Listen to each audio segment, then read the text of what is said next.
Over 70% of successful real estate investors say that selecting the right neighborhood class was more crucial to their success than the deal they got buying the property. And after today, you're going to have an excellent understanding of A, B, C, and D class neighborhoods and how you can use them to your advantage in your rental property portfolio.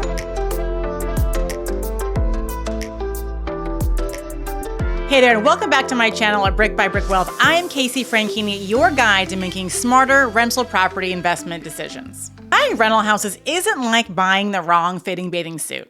You can't simply just put your house in the car and return it to Target. If you buy a property that doesn't cash flow, no one wants to rent it, and it's a money pit, you're going to be looking at videos like mine to learn how to never make that mistake again. Knowing whether you're dealing with an A, B, C, or D rental property neighborhood, how those neighborhoods relate to dollar signs, is what's going to make or break your rental property investment strategy. And that's what we're going to dive into today. And if you stick around to the end, I'm going to let you in on a little secret. Which neighborhood is the best class of neighborhood, hands down, to invest in? So grab your notebook and let's go. But first, let me get a sip of my iced tea.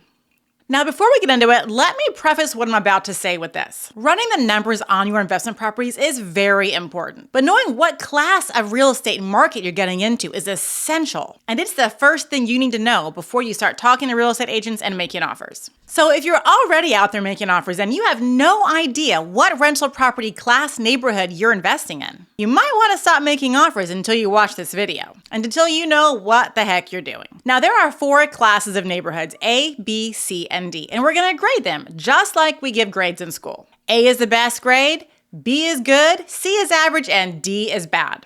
Keeping that grading scale in mind, let's get started with A neighborhoods and learn how they get their grade. Now, A-class neighborhoods are the creme de la creme of neighborhoods. They're often found in the nicest zip codes, houses have high property values, and possibly luxury amenities. Picture this: streets lined with beautiful mature trees, pricey cars in the driveway, gated communities, and the nicest manicured streets you can find. Sounds great, right? And as an investor, you would love to own one of these properties. But as an investor, here's what you need to know. Yes, these areas do offer top-notch lifestyles, the best schools around, and very low crime. They are the most desirable, and they do attract the best types of tenants you can get. But while these houses will have amazing appreciation, they just don't cash flow. Not only that, the initial investment on these properties is very high. And a good investor doesn't buy negative cash flowing properties, do they? No. You know when you're in an A-class neighborhood. If you're looking online and trying to decipher what type of neighborhood you're looking at from a distance, you'll easily be able to find this because the properties in these school zones are going to be rated the highest on a Great Schools rating. Great Schools grades schools on a 1 to 10 scale, and usually 7, 8, 9, and 10 rated public schools are in A-class neighborhoods. And if that isn't enough to give you a hint, just look at the price tags on these homes. The property values for these A neighborhood homes will likely be at the highest price range in the greater area. I bet you can think off the top of your head what the nicest neighborhood is in your area. And that, my friends, is an A-class neighborhood. Now, B-class neighborhoods are where many investors find the best bang for their buck. B-class neighborhoods are stable, middle-class family neighborhoods with decent schools. You'll have a mix of blue-collar and white-collar workers as well as retirees, and crime will be low in this area. You may see a blend of older homes as well as brand new builds. Now, the ages of these homes will depend on what area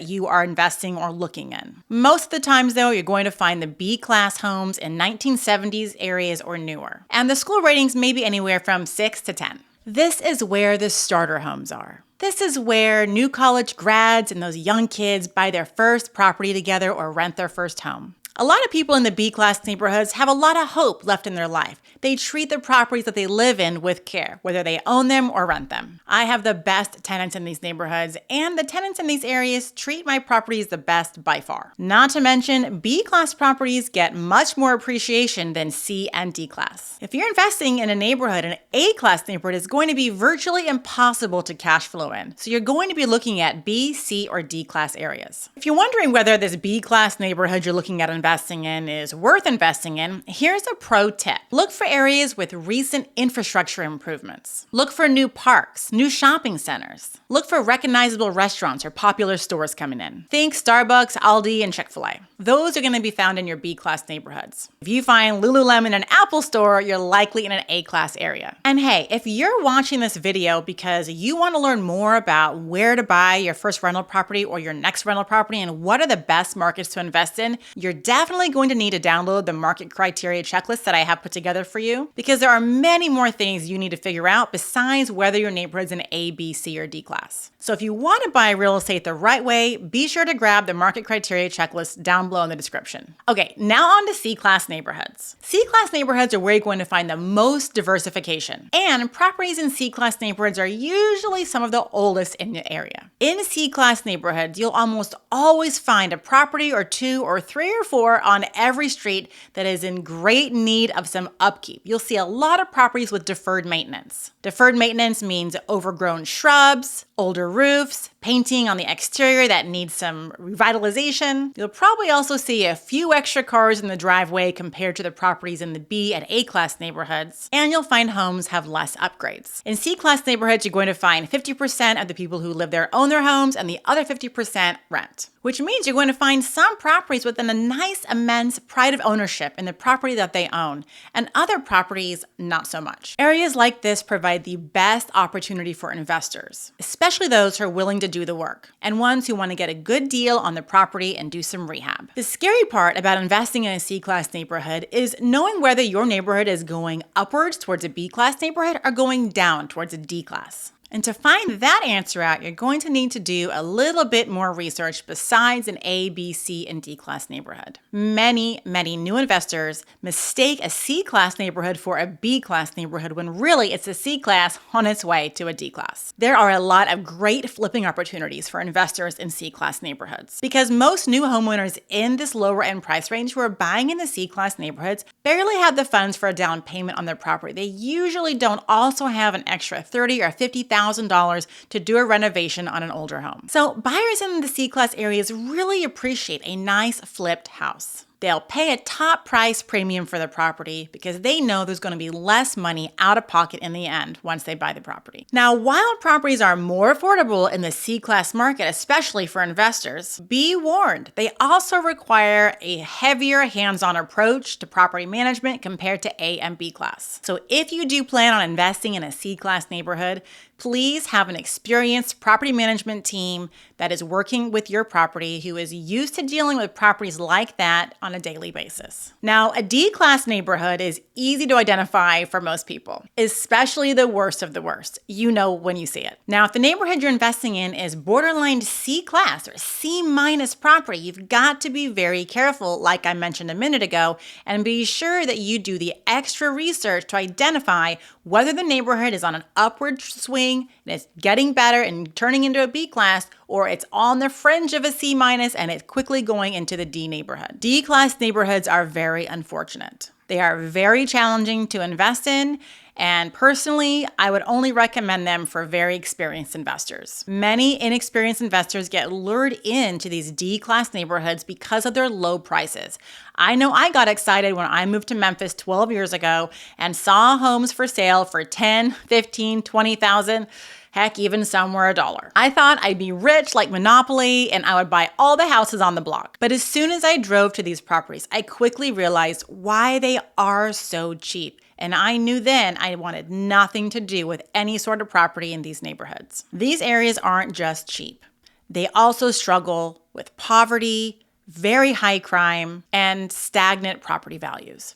They were cheap then, they're cheap today, and they'll be cheap in the future. In D-class neighborhoods, you're not able to raise your rents on an annual or every other year basis. But while you're not able to raise rents and your rent prices are staying the same for 5 to 6 years, you're having an increase in home insurance as well as materials and labor. Besides the typical inflation and home insurance increases, you're going to have exorbitant amount of tenant issues, and tenant issues equals money. So don't let the low cost of D-class properties fool you. You're going to see high tenant turnover and and frequent maintenance. And to me, it just isn't worth it. Every single old white-haired guy, real estate investor that I know who has been investing for a majority of their life says the first types of properties that they let go of when they start reorganizing their portfolio are the D-class properties. They let them go. They said it was a mistake that they ever bought them in the first place and that they will never buy them again. To be successful with D-class properties, in my opinion, you need to buy well below market value, have a very, very high cash flow margin, and be as strict as you can with tenant selection. You'll need to stick to your lease like it's glued to your forehead, and have a very experienced property management team to deal with your potential